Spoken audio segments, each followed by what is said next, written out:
উপস্থিত আছেন শিক্ষক শিক্ষিকাবৃন্দ এবং সেই সঙ্গে আমার সামনে যারা উপবেশন করে রয়েছেন বৃদ্ধজন বিদগ্ধজন এবং আমার স্নেহের ছাত্রছাত্রী বা ছেলে মেয়েরা। 21শে ফেব্রুয়ারি আমার কথা কি এমনি শোনা যাচ্ছে? তাহলে আমি মাইক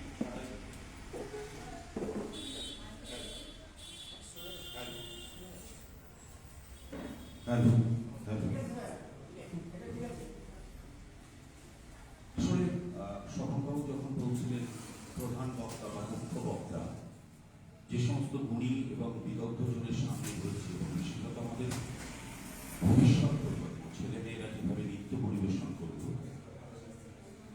তারপর আমি আপনাদের সামনে কি পরিবেশন করতে পারবো আমি নিজেই এ নিয়ে সন্দেহের মধ্যে নই। আসলে প্রত্যেক বছর কয়েকটা নির্দিষ্ট দিন আমরা এভাবে উদযাপন করি। 21শে ফেব্রুয়ারিও ঠিক তেমনই একটি দিন।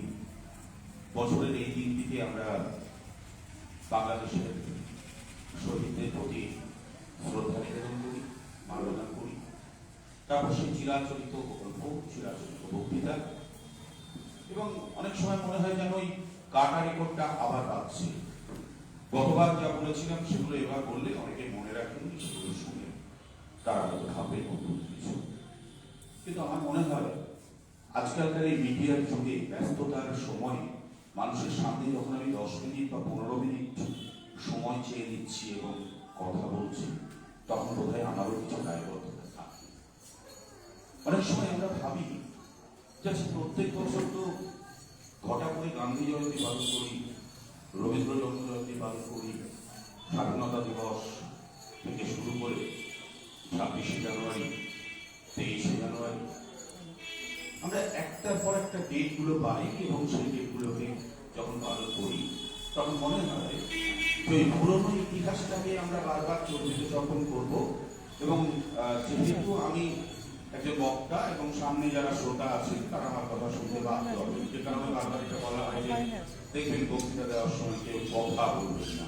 আসলে এটাও বোধহয় বক্তার উপরে নির্ভর করে যে আমার সামনে যারা শ্রোতা তারা কতক্ষণ পর্যন্ত আমাকে সহ্য করছে এবং সেটা নিয়ন্ত্রণ করার ক্ষমতা আমি ছেলে মেয়েদের জন্য করছি, সেটা তোমাদের হয়তো আরো ভালোভাবে অনুশীলন করতে হবে।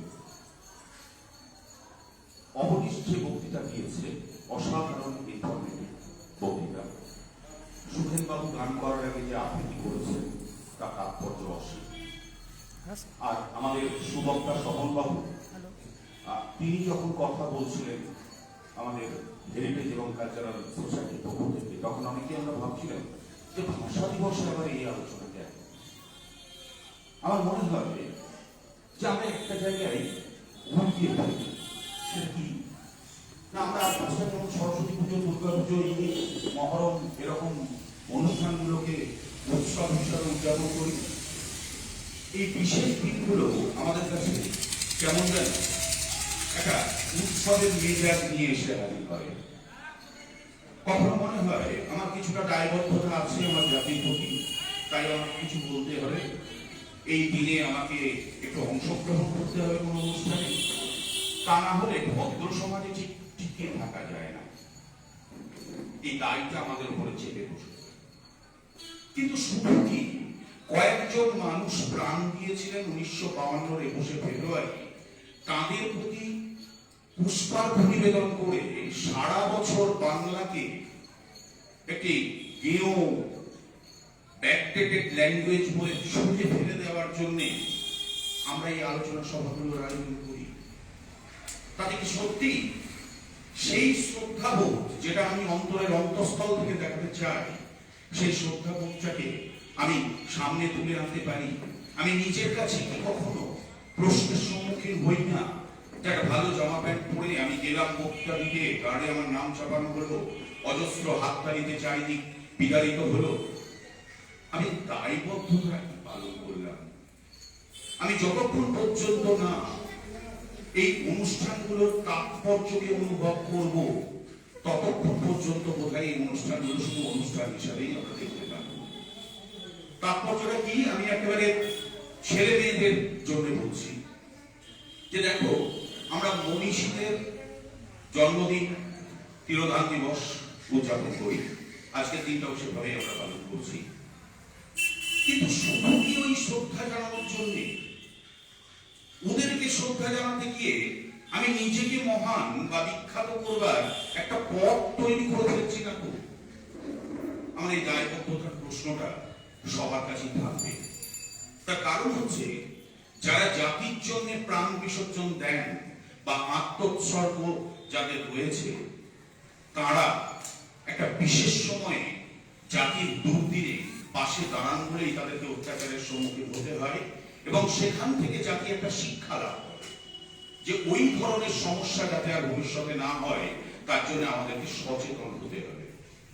যুগে যুগে, প্রতি বছর, প্রতি মুহূর্তে আমাদের জাতি বিভিন্ন ধরনের সমস্যার সম্মুখীন হচ্ছে। সফলতার বক্তব্যের সঙ্গে রেস ধরে বলবো যে এই যে আজকে গাইড ট্রেনিং এর ব্যবস্থা করতে হচ্ছে, এটাও জাতির জন্য, কারণ বেকারত্ব আমাদের কাছে একটা বড় সমস্যা।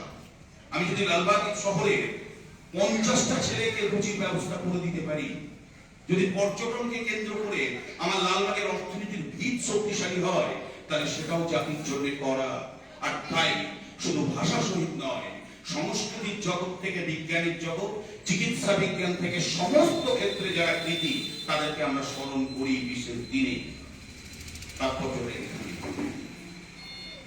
1952 ভাষা আন্দোলন নিয়ে আমার যদি বক্তব্যের মধ্যে কোনো খামতি থাকে আমার ত্রুটি মার্জনা করবেন, কিন্তু আমি বাংলা ভাষায় কথা বলছি এবং মাতৃভাষার জন্য আমি এখানে বলছি। সুতরাং আমার ওই ভেতরের ভাবটাকে চেপে রেখে আপনাদেরকে মানসিক শান্তি দেওয়ার জন্য কিছু কথা আমাকে বলতে হবে। এইরকম বাধ্যবাধকতার মধ্যে দয়া করে আমাকে ধরবেন। কেন? বাংলা ভাষা আমার মায়ের ভাষা, ঠিকই তো। এই বাংলা ভাষার জন্য পশ্চিমবঙ্গে বসে আমি কি করেছি? আমি এখনো ঠিক করে উঠতে পারিনি বাংলা একাডেমি দেখে যে গয়কার রহস্য গরু লিখবো না গ রহস্য গরু লিখবো। I am confused. Doctor Sunitikumar Chattopadhyay তিনি কবিগুরুর কাছে একবার গিয়েছিলেন, গিয়ে বললেন, গুরুদেব আমি বাংলা ভাষা একটু পরিবর্তন করতে চাই।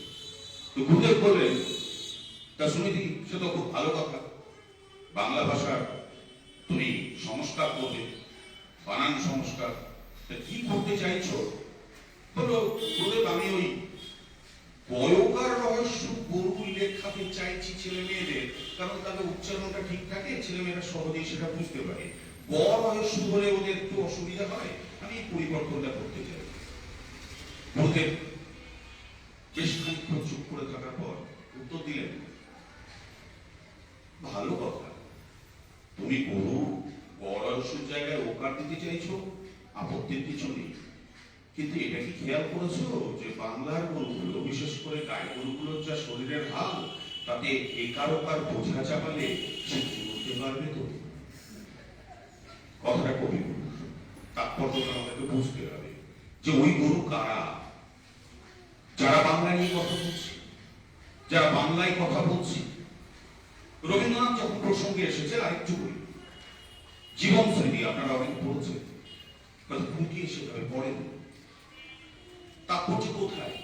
কবিগুরু একটা খুব সাধারণ প্রশ্ন সেদিন তুলেছিলেন, যে প্রশ্নটা নিয়ে আজকেও আমরা আলোচনা করি না। কি প্রশ্ন? আমরা যখন ইংরেজি শিখবো না বাংলা শিখবো, অনেক কথা বলছি, যখন নিজের বাচ্চাটাকে ইংলিশ মিডিয়াম স্কুলে নামিয়ে দিয়ে আসছি, অনেক আনন্দ করে বলছে, এই তো আপনি মাতৃভাষা দিবসে এত বড় বড় কথা বলে এলেন, আবার নিজের ছেলেটাকে ইংলিশ মিডিয়ামে পড়াচ্ছেন কেন? আরে ভাই, রুচির প্রশ্ন। ওকে যদি ভবিষ্যতে নিজের পায়ে দাঁড়াতে হয়, তাহলে ইংরেজিটা ওকে শিখতে হবে, এটা শর্ত, জীবনের শর্ত। তাহলে ইংরেজি, আমি বাঙালি বলে ইংরেজি শিখবো না, এটা যদি করি, তাহলে ওই চোরের উপর রাগ করে মাটিতে ভাত খাওয়ার মতো ব্যাপারটা। তাহলে কি হবে? কবিগুরু কখন ভেবেছিলেন, চিন্তা করুন। তিনি বলছেন যে দেখো, আমি যে ভাষাটায় কথা বলি, সেই ভাষাটা আমার ভেতর থেকে আসে, অর্থাৎ আমার মাতৃভাষা আমার ভেতর থেকে ভাবনার রসদটা যোগায়। আর আমি যখন ইংরেজিতে কোনো কিছু বলি তখন সেই ভাবনাটাকেই আমাকে কনভার্ট করতে হবে, অন্যথায় কি করতে হবে, এর ওর লেখা থেকে ভাগ করে আমাকে আওড়াতে হবে, তারপর বুঝতে হবে আমি ইংরেজিটা শিখেছি। যে কারণে আমি যে মৌলিক কিছু সৃষ্টি করব বা আমার কাছ থেকে সমাজ একটা আলাদা ধরনের চিন্তা ভাবনা পাবে, সেই জায়গাটা রুদ্ধ হয়ে যায়। কেন হয় না, কবিগুলো বলছেন যে ইংরেজি শেখা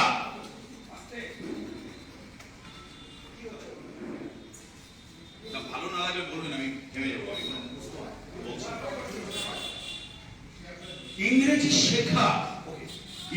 শেখা আর ইংরেজি মাধ্যমে শেখা, আমি রিপিট করবো কথাটা, ইংরেজি শেখা আর ইংরেজি মাধ্যমে শেখা এই দুটো জিনিস কিন্তু এক নয়। অর্থাৎ আপনাকে যদি শিখতে হয় তাহলে আপনার মাদার ল্যাঙ্গুয়েজটাকে রাখতেই হবে, তা নাহলে আপনি ভেতর থেকে অনুভব করে শিখতে পারবেন না। আপনি ইংরেজি শিখুন, আপনার ব্যবহারিক প্রয়োজন আছে, আপনার জীবন জীবিকার প্রশ্ন আছে, অবশ্যই আপনি শিখবেন।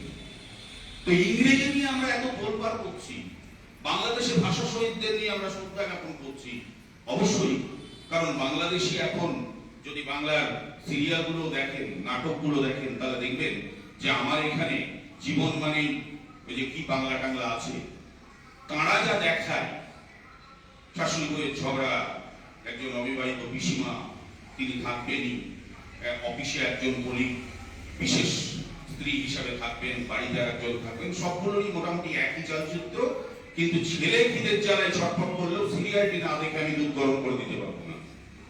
কিন্তু আমি বাঙালি, বাংলা সিরিয়াল দেখছি।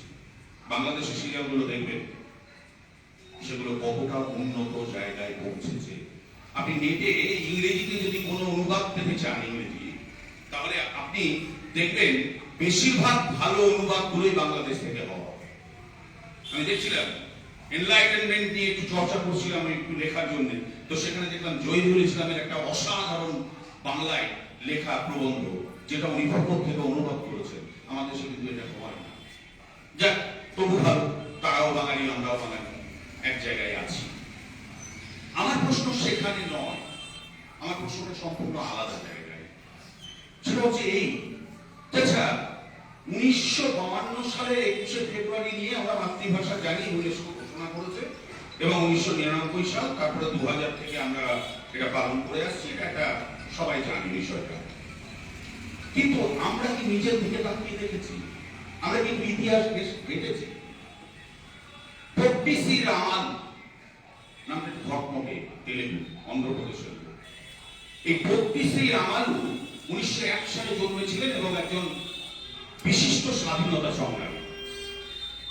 এই মানুষটি 1952 সালে মাদ্রাজ প্রেসিডেন্সি থেকে তেলেগু ভাষাভাষী অঞ্চলকে আলাদা করবার জন্য আমরণ অনশন করেছিলেন এবং 58 দিন পর তিনি মারা গেছিলেন।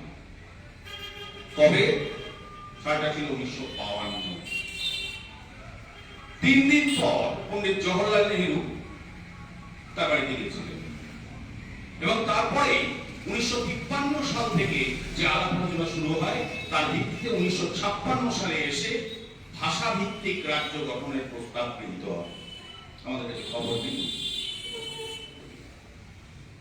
আমরা কি জানি যে স্বপনদা বলছিলেন শিলচরের ঘটনা, এই বরাকর উপত্যকার যে 1961 সালের ঘটনা, এই ঘটনা অত্যন্ত হৃদয় বিদারক। শিলচর স্টেশনের পাশে কিছু মানুষ তাদের ভাষার অধিকার নিয়ে আন্দোলন করছিল। এই 1961 সালের স্বাধীন ভারতে সেদিন আমাদের পুলিশ গুলি চালিয়ে 11 জনকে নির্বিচারে হত্যা করেছিল। শিলচর স্টেশনের নাম এখন শহীদ স্টেশন। কেউ প্রশ্ন করে না যে কেন স্টেশনটার নাম শহীদ স্টেশন হয়েছে। নগণ্য, আমাদের প্রশ্ন নেই, কারণ আমরা ওই বাঁধা ধরা গদে চলতে শিখে গেছি। বছরের ওই দিনটা আসবে, আমাকে ওই গুছিয়ে গুছিয়ে ওই কথাগুলো পরিবেশন করতে হবে। একটু হাততালি, চলো, মালা পেলাম, ফুল পেলাম, বাবা গায়ে নিল। কেন শিখবো বাংলা? আপনি কি জানেন যে 1911 সালে যদি রিপোর্ট দেখেন আপনি চমকে উঠবেন। ভারতবর্ষের 40টা ভাষা লুপ্তির পথে। কারণ এটা ঠিক করা হয়েছে ইন্টারন্যাশনালি যে যে ভাষায় 10,000 জনের কম লোক কথা বলবে সেই ভাষাটাকে লুপ্ত ভাষা হিসেবে ধরা হবে। তবে কি এলো আমার তো হিন্দি আছে। আপনি কি জানেন যে পৃথিবীর মধ্যে চীনা ল্যাঙ্গুয়েজ, স্প্যানিশ ল্যাঙ্গুয়েজ এবং তারপর যদি আমরা সিরিয়াল করি তাহলে দেখব যে 5ম স্থানে ছিল আমার বাংলা। সে এখন কোথায় গেছে? অবনমন করেছে। আমার বাংলা বলতে কষ্ট হবে। ট্রেনে বাসে যখন যায়, এইচএস পাশ করা ছেলেটির কাছে মা আনন্দবাজার পত্রিকাটা দিয়ে দেয়, দিয়ে বলে, বাবা বড় বড় করে কি লেখা আছে পড়তো। ও উচ্চারণ করে আ নয় দয়ে, আর মায়ের চোখ আনন্দে খুশিতে ডগমগ হয়ে ওঠে। আমার ছেলে না বাংলাটা পড়তে পারে না। তো তোমার ছেলে বাংলা পড়তে পারে না, মাছি মারা কেরানি হবে, কারণ অন্যের ভাষা ধার করে সে কোনোদিনই নিজের ভাবনা চিন্তার বিকাশ ঘটাতে পারবে না। সে জাতি কখনো টিকতে পারে না। তার সংস্কৃতিকে যদি সে ভুলে যায়, তাহলে জগদীশচন্দ্র বোস থেকে রামেন্দ্র সুন্দর দ্বিবেদী পর্যন্ত মানুষেরা বাংলায় বিজ্ঞান চর্চার কথা বলতেন না। বঙ্কিমবাবু থেকে রবীন্দ্রনাথ পর্যন্ত ভাষা সাহিত্যের চর্চা হয়েছে। 19 শতকে যখন 370টার উপর খবরের কাগজ বিভিন্ন ভাষায়, যে সময় আমরা দেখছি যে 1727টা ভাষা ভারতবর্ষে দাপিয়ে বেড়াচ্ছে, আজকে কোথায় গেল সেগুলো? সত্যি ভারতবর্ষে না, আন্তর্জাতিক দিকে তাকিয়ে দেখুন, ল্যাটিন আমেরিকা, আফ্রিকা, এই ভাষাগুলোর অবস্থা কি? আমেরিকাতে ইংরেজরা যাওয়ার পর সেখানকার শুধু ভাষা নয়, পুরো সংস্কৃতিটাই বদলে গিয়েছে। তাহলে কি হলো? একদিকে বিশ্বায়ন, সে চাইবে তার সর্বগ্রাসী ক্ষুধা নিয়ে এগোতে। কেন? তার মুনাফা চাই, তার মার্কেট চাই। আর এই মার্কেট চাই বলে আমার ব্যস্ততার জীবনে আমি ধুতি পাঞ্জাবি পরতে বাধ্য হয়েছি। তাই ওই হকম্যান মোস্ট্যাক কোম্পানি জিন্সের প্যান্টটা শুধু আর ইংল্যান্ড আমেরিকার জন্য বা ইউরোপের জন্য বানায় না, আমার লালবাগ শহরের মানুষদের জন্য বানায়। সে মার্কেটটা সে পেয়েছে। ভাষাটা একটাই, এর সঙ্গে জড়িয়ে থাকে সামগ্রিক সংস্কৃতিবোধ, যে সংস্কৃতিবোধ আমার আইডেন্টিফিকেশন। রবীন্দ্রনাথ বাঙালি ভাষার মানুষদেরকে বাঙালিকে গর্বিত করেছিলেন নোবেল পুরস্কার পেয়ে। আর সেদিন 72-এ শেখ মুজিবুর রহমান দ্বিতীয়বার বাঙালিকে গর্বিত করেছিলেন। খুব সত্যি কথা। কিন্তু আমরা কি জানি যে ক্রমশ হিন্দির দাপট ভারতবর্ষে কিভাবে ছড়িয়ে দেওয়া হচ্ছে? তাহলে সেদিন যখন ইসলামীয় সংস্কৃতি আর বাংলা সংস্কৃতির মধ্যে লড়াই চলছিল, 4 কোটির ওপর মানুষ বাংলা বলে, 2 কোটি মাত্র উর্দু বলে, অথচ বলা হয়েছিল উর্দুই হবে রাষ্ট্রীয় ভাষা। আমরা কি খবর রেখেছি যে এই সালাম জব্বারদের আগের পূর্বসূরি কারা ছিলেন? আমরা ভুলে গেছি ধীরেন্দ্রনাথ দত্তের নাম, একজন বিশিষ্ট আইনজীবী, যিনি ওই অধিবেশন কক্ষে চোখে চোখ রেখে জিন্নার সামনে দাঁড়িয়ে বলেছিলেন যে বাংলাদেশের ভাষা হবে বাংলা। 4 জনের বেশি তাকে সমর্থন করার কাউকে সেদিন খুঁজে পাওয়া যায়নি। 65 সালে তাকে গৃহবন্দী করা হয়, 71 সালে তাকে সেনা ক্যান্টনমেন্টে নিয়ে যাওয়া হয় এবং তারপর তার উপর পাশবিক অত্যাচার করে তাকে মেরে ফেলা হয়। আমরা খবর রাখি, আমরা 2 জন ছাত্রকে নিয়ে প্রতি বছর, কারণ ওই যে আমরা রেসটা ভুলে যাই। আমার দেশে হিন্দুত্ববাদের নামে যেভাবে হিন্দির প্রভাব চলছে, অলিখিত ভাবে সংবিধানগত ভাবে আমাদের বোঝানোর চেষ্টা হচ্ছে যে হিন্দি হচ্ছে আমাদের রাষ্ট্রীয় ভাষা। এখনো 20 টাকার নোটটা উঠে যায়নি। ছেলেমেয়েরা দেখতে পাবে সেখানে কতগুলো ভাষা এখনো আছে। কি হয় জানেন? মাতৃভাষা ভুললে নিজের অনুভূতি আপনি কোনোদিনই পরিষ্কার ভাবে প্রকাশ করতে পারবেন না। আপনার মধ্যে একটা যন্ত্রণা তৈরি হবে। আজকে হয়তো সেটা মনে হচ্ছে না, কিন্তু একটা ছোট্ট ঘটনা বলি। 2010 সাল, আন্দামানে বোয়া বলে একটি জাতি ছিল যাদের ভাষা ছিল বোয়া। ইংরেজরা যখন আসে তখন সেখানে বোয়া উপজাতির সংখ্যা ছিল 5000। 2010 সালে ওদের সংখ্যা এসে দাঁড়ায় 52-তে 52। তাদের মধ্যে একমাত্র বোয়া ভাষা জানা মানুষটি ছিলেন আকা বোয়া। পোর্ট ব্লেয়ারের হসপিটালে 2010 সালে তিনি প্রাণ ত্যাগ করছেন। কি যন্ত্রণায় জানেন? শুধু তার শারীরিক অক্ষমতা বা শারীরিক অসামর্থ্য বা অসুস্থতার জন্য নয়, তার আগে 50 বছর সে মাতৃভাষায় কথা বলবার মতো দ্বিতীয় কোনো ব্যক্তিকে খুঁজে পায়নি। একটু কল্পনা করুন যে আমাদের জীবনে যদি এরকম ঘটনা কখনো ঘটে যে আমার মাতৃভাষায় আমি দ্বিতীয় কাউকে পাচ্ছি না যার সঙ্গে আমি ভাব বিনিময় করব, অন্য ভাষা আপনাকে সেই সুযোগটা দেবে না। শোনা কথা, শেখা কথা, যে কারণে ইংরেজির মানেগুলো আমরা বাংলায় যেগুলো করি সেগুলো অনেক সময় তাল বল পাল্টে যাবে। শব্দার্থের যে ব্যঞ্জনা, সেই ব্যঞ্জনা কিন্তু সেভাবে ফুটে ওঠে না। তাই আমাকে রক্ষা করতে, আমার জাতিকে রক্ষা করতে আমাকে যাতে ওই আকা বোয়া না হতে হয়। ওই 52 জন যারা ছিলেন পরবর্তীতে তারা কেউ সেই ভাষায় কথা বলতে পারেন না। ভবিষ্যতে এরকম কোনো দিন নিশ্চয়ই আমরা দেখতে চাইব। যে কারণে আবার রবীন্দ্রনাথের কথায় ফিরে আসি। রবি ঠাকুর বলছেন, বাইরের দেউড়িতে একটা প্রদীপ তুমি জ্বালাতেই পারো, বাইরের দেউড়িতে তুমি একটা প্রদীপ জ্বালাতেই পারো, কিন্তু ওই প্রদীপটির তেলের সংস্থান করতে গিয়ে অন্যান্য ঘরের প্রদীপের তেলগুলো নিয়ে চলে যেও না। ইংরেজি আপনি শিখুন, আপনার প্রয়োজন আছে। কারণ এই প্রশ্ন আমাদের বিধানসভায় বারবার উত্থাপিত হয়েছে।